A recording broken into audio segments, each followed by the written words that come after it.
Hello students, welcome back to my YouTube channel my passion teaching. कैसे हो आप सब? आई होप कि आप सब अच्छे से होंगे, एनर्जेटिक होंगे, फुल ऑफ एंथुसिज्म होंगे, अपने घरों पे होंगे और सेफ होंगे। तो आज हम करने जा रहे हैं यूनिट नंबर 8, क्योंकि यूनिट नंबर 7 मैंने आपको पहले ही करवा दी थी। अगर आपने वो यूनिट नहीं देखी है तो प्लीज उस वीडियो को जरूर देखें, क्योंकि बीच में गैप डालना अच्छा नहीं होता है, क्योंकि आपको फिर समझ में नहीं आएगा। कुछ ऐसे डिफिकल्ट वर्ड्स की मीनिंग होंगे जो उस चैप्टर में आए होंगे, वो यहाँ भी आएंगे, वो रिपीट होंगे, तो आपको वो आसान होगा समझने के लिए। और आपको वो वीडियोस इसी चैनल के प्लेलिस्ट में मिल जाएगी, जहां पे टाइटल होगा क्लास 3 इंग्लिश। तो आज हम पढ़ने जा रहे हैं चैप्टर नंबर 8, जिसका नाम है what's in the mail box. ठीक है, कि मेल बॉक्स के अंदर क्या है। मेल मैंने आपको बताई थी डाक, और जो डाक का ये जो होता है, आपने पोस्ट ऑफिस में भी देखा होगा, जो डाक खाना जैसा होता है, इसके अंदर क्या है। ठीक है, ये आपसे पूछा गया है व्हाट्स इन द मतलब होता है अंदर। व्हाट्स का मतलब यहाँ पे व्हाट का मतलब होता है क्या, और जब मैंने आपको बताया था, जब भी इस तरह से कोमल का कैसा है, इसमें का के की होता है। ठीक है, तो इसके अंदर क्या है। तो यहाँ पे आपको बोले have you ever received a letter, if you haven't see what this child decide to do. आपसे पूछा गया है कि आपने कभी लेटर या पत्र जो वो रिसीव किया है। रिसीव का मतलब होता है कि आपको कभी कोई पत्र मिला है। ठीक है, रिसीव का मतलब होता है मिलना। इफ यू हैवंट, कि अगर आपने ऐसा नहीं किया है, अगर आपको नहीं मिला है। See what this child decide to do, ये जो बच्ची है वो क्या डिसाइड करती है, कि वो क्या सोचती है, क्या कि वो क्या करेगी। ठीक है, व्हाट टू डू, वो क्या सोचती है कि उसे क्या करना है। अब हम शुरू करते हैं what's in the mail box, की मेल बॉक्स के अंदर क्या है। Most always when the postman comes. Most always का मतलब होता है लगभग सदा। जब भी पोस्टमैन आता है, कि जब भी डाकिया आता है। मोस्ट ऑलवेज का मतलब होता है लगभग सदा। ठीक है, कि लगभग हमेशा बोल सकते हो, लगभग हमेशा। व्हेन का मतलब होता है जब। द पोस्टमैन कम्स, कि लगभग जब भी। ठीक है, कि लगभग जब भी या लगभग हमेशा जब भी पोस्टमैन आता है या जब डाकिया आता है, विद लेटर्स 2 और 3, कि जब भी वो आता है पत्रों के साथ 2 या 3, they were for my mother और माई डैड, कि वो हमेशा किसके लिए होते हैं, मेरे मम्मी के लिए या तो मेरे पापा के लिए होते हैं। बट नेवर वन फॉर मी, पर कभी भी मेरे लिए नहीं होता है। नेवर का मतलब होता है कभी भी नहीं, मेरे लिए नहीं होते हैं। But never one for me, me का मतलब होता है मेरे लिए। तो यहाँ पे आपको क्या क्या डिफिकल्ट वर्ड की मीनिंग है वो मैं आपको लिखवा देती हूँ, और आपने सभी ने इन डिफिकल्ट वर्ड्स की मीनिंग को अपनी कॉपी के ऊपर लिखना है। एक तरफ को लिखना है वर्ड और एक तरफ लिखना है मीनिंग।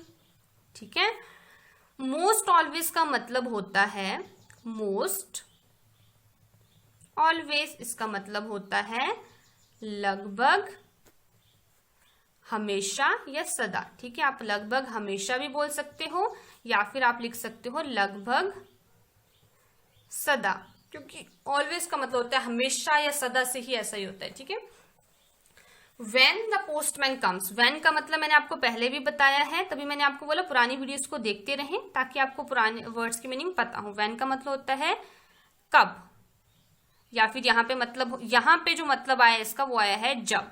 ठीक है, मोस्ट ऑफ ऑलवेज की लगभग हमेशा, कभी भी आप बोल सकते हो, या कब या जब। आगे है पोस्टमैन। ठीक है, पोस्टमैन का मतलब होता है डाकिया। आप सबने देखा होगा डाकिया क्या लेके आता है, डाक, और डाक को हम बोलते हैं मेल। विद लेटर्स, कम्स का मैंने आपको मतलब पहले भी करवाया है, कम्स है यहाँ पे, या कम बोल लो, आता है। ठीक है, कम लगाए, एनजी नहीं लगाए कि आ रहा है, आता है। विद लेटर्स, लेटर्स का मतलब होता है पत्र, पत्रों के साथ। ठीक है, पत्रों हम बोलेंगे क्योंकि लेटर से हम लिख रहे हैं पत्रों, या लेटर लिखोगे आप सिर्फ तो पत्र हो जाएगा इसका मतलब। ठीक है, उसके बाद है 2 और 3, they were all for my mother और माई डैड। मदर का मतलब होता है माता और डैड का मतलब हो गया पिता। But never one for me, never का मतलब होता है कभी भी नहीं या कभी नहीं, कि ऐसा कभी नहीं होता है। जैसे ऑलवेज का मतलब होता है हमेशा, और नेवर उसका उल्टा होता है कभी नहीं, तो वो कभी भी जो है वो मेरे लिए नहीं होते। Never one for me. आगे बोला है I am going to write some letters, कि मैं जो हूं कि कुछ पत्र लिखने जा रही हूं। Though that's what I am going to do and then my friends will answer me and I will get letters too. उसने क्या बोला, उस बच्ची ने बोला कि मैं भी बहुत सारे पत्र लिखने जा रही हूं। दाऊ का मतलब होता है यद्यपि, ठीक है। That's what I am going to do, कि मैं जो करने जा रही हूं, and then my friend will answer me, फिर मेरे जो दोस्त होंगे वो मुझे उसका उत्तर देंगे, and I will get letter too, कि फिर मुझे भी जो है वो पत्र मिलेंगे। तो इसमें हमारे डिफिकल्ट वर्ड्स क्या क्या है, यहाँ पे बोला गया I am going to write some letter, कि मैं, गोइंग का मतलब जा रही हूं, कि मैं कुछ पत्र लिखने जा रही हूँ। सम का मतलब होता है कुछ, लेटर का मतलब है पत्र। I am going to write some letter, कि मैं कुछ पत्र लिखना शुरू करने वाली हूँ, ये जा रही हूँ। दऊ का मतलब होता है यद्यपि, ठीक है। That's what I am going to do, कि जो मैं करने जा रही हूँ। व्हाट का मतलब क्या, आई एम मतलब कि मैं, गोइंग टू डू मतलब कि करने जा रही हूँ। गोइंग का मतलब जा रही हूँ, जो भी मैं करने जा रही हूँ। That's what I am going to do, वह मैं करने जा रही हूँ। And then my friend will answer me, और फिर मेरे दोस्त जो होंगे वो मुझे आंसर करेंगे। आंसर का मतलब कि उत्तर देंगे। आंसर मी का मतलब हो गया मुझे या मेरे, हमने पीछे इस्तेमाल किया था। And I will get letters too, और फिर मुझे भी जो है वो पत्र मिलेंगे, ठीक है। तो यहाँ पे डिफिकल्ट वर्ड्स के मीनिंग तो हम लिख सकते हैं, जैसे गोइंग का मतलब होता है जा रही हूं, ठीक है। उसके बाद हो गया है यहाँ पे दऊ, इसका मतलब होता है यद्यपि, ठीक है। फिर उसके बाद हमारे पास हो गया ये ध्य है, जैसे वो होता है ना ये, और इस तरह से यद्यपि।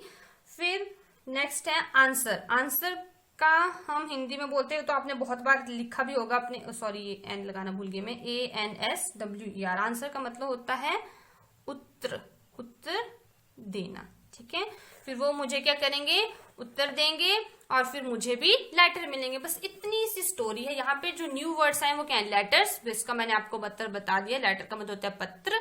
ऑलवेज का मैंने आपको मतलब बता दिया है हमेशा। मोस्ट ऑलवेज लिखा है, सिर्फ ऑलवेज का मतलब अगर आप लिखना चाहते हो तो ऑलवेज का मतलब होता है हमेशा, या फिर आप लिख सकते हो सदा, कि हमेशा या सदा से ऐसा ही होता है। नेवर का मतलब होता है कभी नहीं, और दव का मतलब होता है यद्यपि, ठीक है। तो ये हमने इससे जो पोइम थी वो सारी स्टडी कर ली है। आई होप आपको अच्छे समझ आई होगी कि बेसिकली इसमें क्या बोला गया है, कि एक लड़की थी, उसको कभी लेटर नहीं मिले। जैसे आपसे पूछा गया था इस कविता को शुरू करने से पहले कि क्या आपको कभी लेटर मिले हैं, तो उसको भी कभी लेटर नहीं मिलते थे। जो भी कभी डाकिया आता था तो वो लेटर जो लेके आता था, 2 या 3 जो भी लेटर लेके आता, वो सभी किसके लिए होते, या तो उसकी मम्मी के लिए होते थे या तो उसके पापा के लिए होते थे।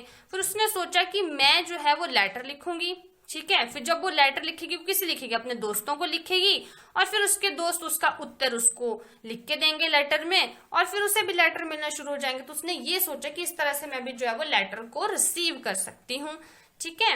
अब नेक्स्ट, अब हम इसमें दिए गए हैं क्वेश्चन आंसर्स। तो हम कुछ क्वेश्चन आंसर आज कर लेते हैं जितने हम कर सकते हैं, और फिर कुछ जो है हम कल करेंगे।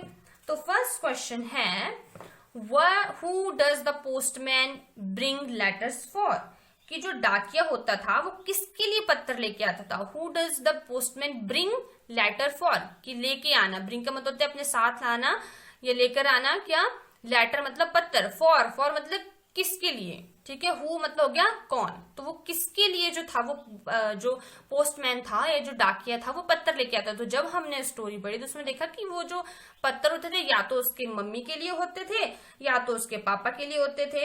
तो हम इसमें आंसर लिख देंगे कि the postman bring letter for the childs, मतलब कि बच्ची के मॉम एंड डैड, ठीक है। तो हम यहाँ पे आंसर लिख देती हूँ मैं आपको। तो यहाँ पे हम आंसर लिखेंगे, क्वेश्चन में ही आंसर है, मतलब क्वेश्चन से ही हम पहले आंसर लिखना शुरू करेंगे, द पोस्टमैन, क्योंकि आपको आंसर बनाना भी आना चाहिए ना।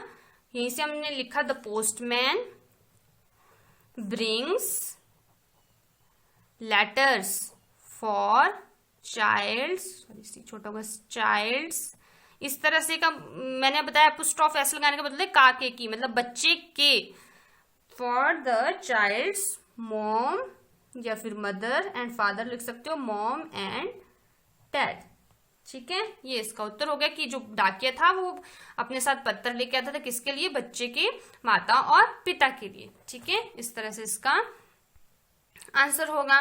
नेक्स्ट है, does the child ever get a letter. अब आपसे पूछा गया था कि क्या बच्ची के पास कभी पत्थर आया था, तो उसी के ऊपर तो ये सारी की सारी हमने पोइम पढ़ी कि बच्ची को तो कभी लेटर आया ही नहीं था। Ever, child ever get a letter, ever का मतलब यहाँ पे होता है कभी, नेवर का मतलब होता है कभी नहीं, एवर का मतलब होता है कभी। क्या कभी बच्ची को पत्र मिला था? गेट का मतलब होता है प्राप्त हुआ था, तो उसको कभी हुआ था, मिला था उसे? का पत्र तो नहीं मिला था, तभी तो वो अपने दोस्तों को पत्र लिखने वाली थी। इसका आप आंसर लिखोगे no, the child never gets letter. तो सिर्फ आपने यहाँ पे नो लिखना है, बाकी का आंसर सेम ही होगा यहाँ से। ठीक है, तो सेकंड क्वेश्चन का आंसर आप लिख दोगे यहाँ पे नो, इस तरह से। फिर यहीं से लिखोगे the child never get a letter, कि उसे कभी भी पत्र नहीं मिला, sorry, never get a letter. इस तरह से आप लिखोगे no, the child never get a letter, कि उसे कभी पत्र नहीं मिला था। अब नेक्स्ट क्वेश्चन है, who does the child, what does the child decide to do, कि मतलब कि जो बच्ची थी उसने क्या करने का निर्णय लिया। डिसाइड का मतलब निर्णय लिया, ये क्या सोचा उसने कि वो क्या डिसीजन लेगी। जब उसने कि आप डिसाइड करो आपको क्या करना है, तो डिसाइड का मतलब होता है कि क्या निर्णय ले रहे हो आप। ठीक है, तो आप बताओ कि बच्ची ने क्या डिसाइड किया। उसने डिसाइड किया था कि वो अपने जो फ्रेंड्स है उनको लेटर लिखेगी, है ना। The child decide to write letter to her friends. ठीक है, तो हम यहाँ पे आंसर लिख देंगे, यहीं से हम क्वेश्चन से ही आंसर बना रहे हैं, तो यहां से लिखेंगे हम the child decide to do, the child decide to, क्या डू क्या करने वाली थी वो, write letter to her friends. उसने यही सोचा था ना कि वो लेटर लिखना शुरू कर देगी, किसको? अपने दोस्तों के लिए। ठीक है, टू हर फ्रेंड्स। तो आज हम इतना ही करेंगे, बाकी के क्वेश्चंस हम कल करेंगे। ठीक है, आई होप आपको आज की वीडियो अच्छी लगी हो। अगर आपकी वीडियो अच्छी लगी हो तो इस वीडियो को लाइक करना, शेयर करना ना भूलें। साथ में इस चैनल को सब्सक्राइब कर लें और बेल आइकन को दबाएं, ताकि आपको नोटिफिकेशन मिलती रहे कि कब मैं आपको आगे के क्वेश्चंस करवाएंगी। थैंक